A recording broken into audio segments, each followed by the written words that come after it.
ಸುನೀಲ್ ಚಟ್ರಿ ಭಾರತ ಕಂಡ ಅತ್ಯುತ್ತಮ ಸರ್ವಶ್ರೇಷ್ಠ ಫುಟ್ಬಾಲ್ ಆಟಗಾರ.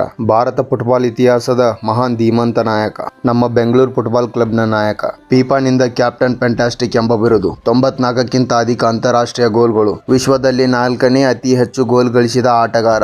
SAFF ಚಾಂಪಿಯನ್ಶಿಪ್ ಟೂರ್ನಮೆಂಟ್ನಲ್ಲಿ ಭಾರತದ ಪರ ಅತಿ ಹೆಚ್ಚು ಗೋಲ್ ಗಳಿಸಿದ ಆಟಗಾರ. ಭಾರತದ ಆಟಗಾರರಲ್ಲಿ ಅತಿ ಹೆಚ್ಚಿನ ಬಾರಿ ಹ್ಯಾಟ್ರಿಕ್ ಗೋಲ್ ಗಳಿಸಿದ ಆಟಗಾರ. ಭಾರತದ ಪರ ಅತಿ ಹೆಚ್ಚು ಪೆನಾಲ್ಟಿ ಗೋಲ್ ಗಳಿಸಿದ ಆಟಗಾರ. ಇಂಡಿಯನ್ ಲೀಗ್ನಲ್ಲಿ 2013-14ನೇ ಸಾಲಿನಲ್ಲಿ ಟಾಪ್ ಸ್ಕೋರರ್. ಇಂತಹ ಸರ್ವಶ್ರೇಷ್ಠ ಆಟಗಾರನಿಗೆ ಸಲ್ಲಬೇಕಾದ ಗೌರವ ಕಡಿಮೆ ಆಯಿತೇನೋ ಎನ್ನುವುದು ನನ್ನ ಅನುಮಾನ. ಮತ್ತು ಯಾವುದೇ ತರಹದ ಪ್ರೋತ್ಸಾಹಗಳು ಅವರಿಗೆ ಸಿಕ್ಕಿಲ್ಲ. ಆದರೆ ಈಗ ಭಾರತದಲ್ಲಿ ಸುಮಾರು 180 ಕೋಟಿ ಖರ್ಚಿನೊಂದಿಗೆ 70 ಅಡಿ ಎತ್ತರದ ಮೆಸ್ಸಿ ಅವರ ಸ್ಮಾರಕವನ್ನು ನಿರ್ಮಿಸಿದ್ದಾರೆ. ಮತ್ತು ಭಾರತದಲ್ಲಿ ಫುಟ್ಬಾಲ್ ಕ್ರೇಜ್ನಲ್ಲಿ ಬದಲಾವಣೆ ತರಲು ಈ ಸ್ಮಾರಕವನ್ನು ನಿರ್ಮಿಸಲಾಗಿದೆ ಎಂದು ಹೇಳಿಕೊಂಡಿದ್ದಾರೆ. ದೇಶೀಯ ಆಟಗಾರನಿಗೆ ಒತ್ತು ಕೊಡದೆ ಮೆಸ್ಸಿಯ ಸ್ಮಾರಕ ನಿರ್ಮಿಸಲಾಗಿರುವುದು ಎಷ್ಟರ ಮಟ್ಟಿಗೆ ಸರಿ? ಕಾಮೆಂಟ್ ಮೂಲಕ ತಿಳಿಸಿ.